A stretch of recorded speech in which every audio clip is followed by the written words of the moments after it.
Hey everyone, welcome back to another Identity V guide. Today I'm going to be breaking down how to play the Prospector, Norton Campbell. Prospector is a bit of an interesting one. Although I stated before that Mercenary was my main survivor, in terms of how good I am at a character, Prospector is typically my best survivor. Like Mercenary, Prospector is also a rather simple character, and getting him down is not a very difficult task compared to others. Hopefully this guide will demonstrate that. And with that, let's get into it.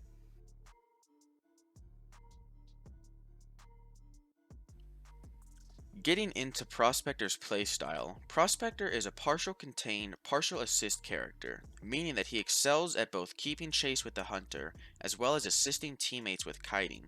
Prospector's first trait is his magnet. This description is a lot, so to put it in simpler terms, the Prospector is capable of throwing a magnet that will attach itself to nearby players, allowing the Prospector to either push the player away or pull them towards him. This can affect the hunter or a survivor, by the way. In order to choose the direction in which a character is propelled, you just have to know how magnets work. Opposites attract and similars repel. It's easy stuff. The reasoning for using this is to induce a stun on the hunter, pulling or pushing them into a wall or obstacle to temporarily give yourself a chance to escape. The length of a stun is based on the distance traveled from the propel action. If the hunter is pulled from a large distance, they will be stunned for a long time, whereas if they are simply pushed into an object right behind them, the stun will be much shorter. However, hunters are always stunned for 3.47 seconds during a balloon rescue. Finally, if there are any survivors in a radius of 15.2 meters of Prospector, the stun durations will be reduced by 32%. By the way, you're actually able to stun other survivors with your magnets, so be careful using it. There is really no reason that you should ever attach a magnet to another survivor, if I'm being honest. The magnet should be used to stun the hunter, rescue balloon survivors, or even assist survivors in chase by pulling the hunter back. Prospector has two other very simple traits, so I'm just going to group them both together here.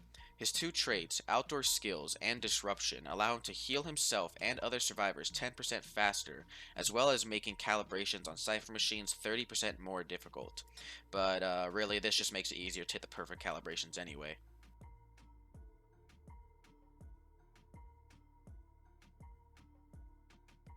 Finally, Prospector's last trait is Attraction. At the start of the match, if Prospector comes within close proximity to a locker or cipher machine, he gains a 50% speed boost for 2 seconds. This ability then goes on cooldown for 80 seconds. You'll probably waste this ability at the beginning of your match as there's no way to turn it off, but using it in a chase is extremely strong, as it can be used to gain an advantage over the hunter that you wouldn't have otherwise. It can even be used to avoid taking damage from the hunter if timed correctly.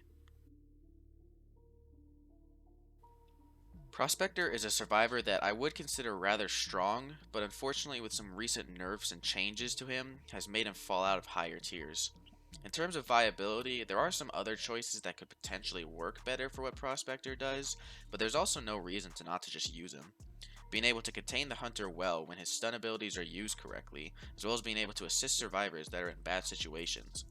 The only issue is how his magnets now have reduced stun times to survivors nearby, making his assist ability a bit lackluster, but being able to balloon rescue is still huge in any circumstance.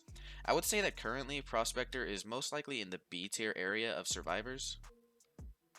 As for the persona web, there's not really a wrong choice for which traits to carry with Prospector. Personally, I run Borrowed Time and Flywheel on him, but both Tide and Knee Jerk are viable options.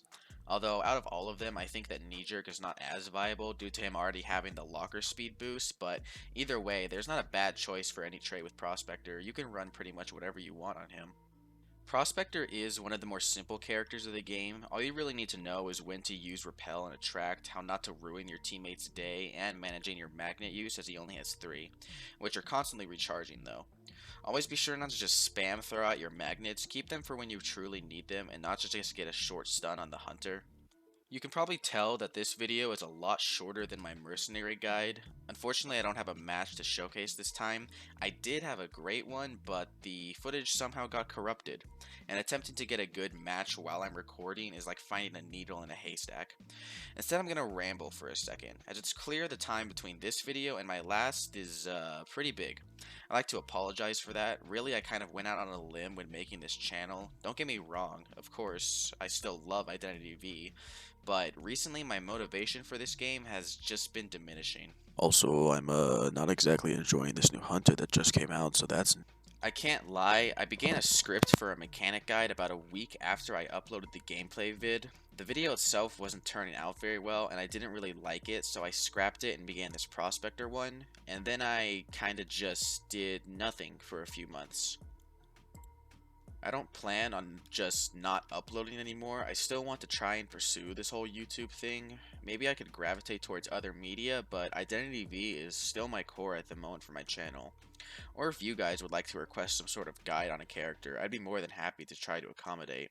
I could also just restart the mechanic video, as I definitely have a lot to say about her. She's obviously one of my favorite characters, as if that wasn't blindly obvious to everybody, even for blind people.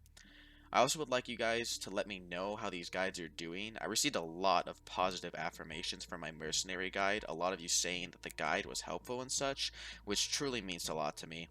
I was really nervous for posting that video, and you can definitely hear it in my voice how self-conscious I am, so I'm glad that you guys think that the guides are helpful so far. But either way, guys, thank you for watching. I appreciate anybody who stuck around for the silence, and I hope to try and start pushing out videos faster and better. Thanks for watching, and I'll see you in the next one.